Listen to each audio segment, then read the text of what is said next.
dengan janji saya untuk mengingatkan tentang Malaka Dilema atau Selat Malaka pentingnya bagi Cina. Setelah pemimpin besar Cina Deng Xiaoping menggaungkan reformasi ekonomi Cina, maka Cina menyadari bahwa Cina bergantung pada energi dari luar Cina. Sayangnya, Cina tidak mempunyai cukup cadangan energi nasional, baik itu berupa BBM, batu bara, uranium nuklir yang saat ini dapatnya dari Mongol, dan 85% harus diambil dari luar Cina. Mulailah mereka membangun strategi tentang minyak, gas batu bara, dan sumber energi lain, termasuk uranium. Gas dari Myanmar dan Pakistan ditarik namun tidak bisa dipipakan melalui sisi timur Cina, hanya sebagian barat Cina dan tengah yang saat ini banyak penduduknya. Sebagai catatan, 70% penduduk Cina berlokasi di sisi timur Cina, ke arah utara dan selatan. Semua daerah industri di tepi pantai pelabuhannya sisi timur. Karena itu infrastruktur yang dibangun semua di sisi timur dan semua menyambung wilayah industri. Semuanya jalanan, kereta api, pelabuhan laut, semua di sisi timur adalah untuk penunjang industri dan niaga. Mereka meniru Amerika tahun 40-an dan tahun 60-an. 20 tahun Amerika membangun criss-cross, jalan bebas hambatan di seluruh Amerika dan kereta api. Dan itu adalah semua menyambung jalan industri dan kebutuhan logistik. Itu yang terlebih dulu, bukan untuk kebutuhan kendaraan pribadi. Itu adalah strategi Cina dan itu adalah strategi Amerika.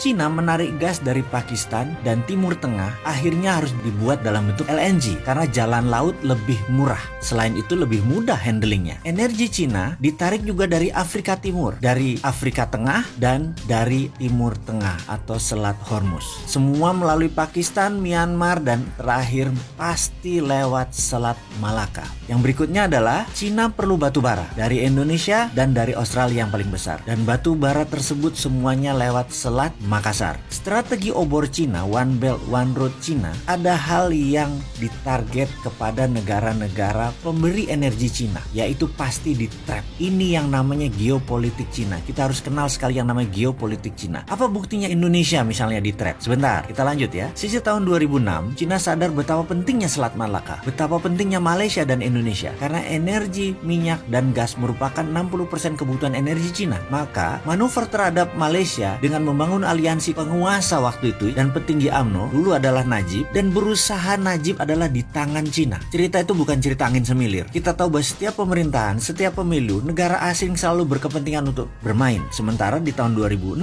Indonesia itu masih American boy banget. Cina tetap pintar. Dia merangsek perlahan dan Cina dapat batu bara gede-gedean di zaman waktu itu. Oke, sejauh ini kita mulai mendapatkan beberapa buah fakta. Fakta pertama, pentingnya Selat Malaka bagi Cina. Fakta kedua adalah pentingnya batu bara Indonesia untuk Cina. Sekarang kita mengandaikan, kalau Anda adalah Xi Jinping, Presiden Cina saat ini, apakah Anda tidak akan mencoba mengendalikan Indonesia dan Malaysia? Jawabannya adalah harus. Sekarang kalau kita jadi Indonesia, apa manfaat yang Indonesia dapat dari Cina saat ini? Rasanya berat sebelah. Cina dapat lebih banyak manfaatnya. Cina dapat Selat Malaka, Cina dapat batu bara, surplus perdagangan Cina lebih besar, kita impor semuanya dari Cina. Secara dagang kita tekor, secara pemanfaatan lahan kita tekor, secara sumber daya alam kita tekor. Belum lagi strategi pinjaman Cina. Bayangkan, kita secara fisik meminjam uang proyek dari Cina. Begitu pinjamannya selesai, proyeknya terdepresiasi bahkan nilainya jadi nol. Jadi apa yang kita dapat? Gak ada dapat apa-apa. Kemudian kita bisa melihat bahwa kalau kita protes ke Cina, mereka tidak boleh lewat Selat Malaka, mereka muter lewat Papua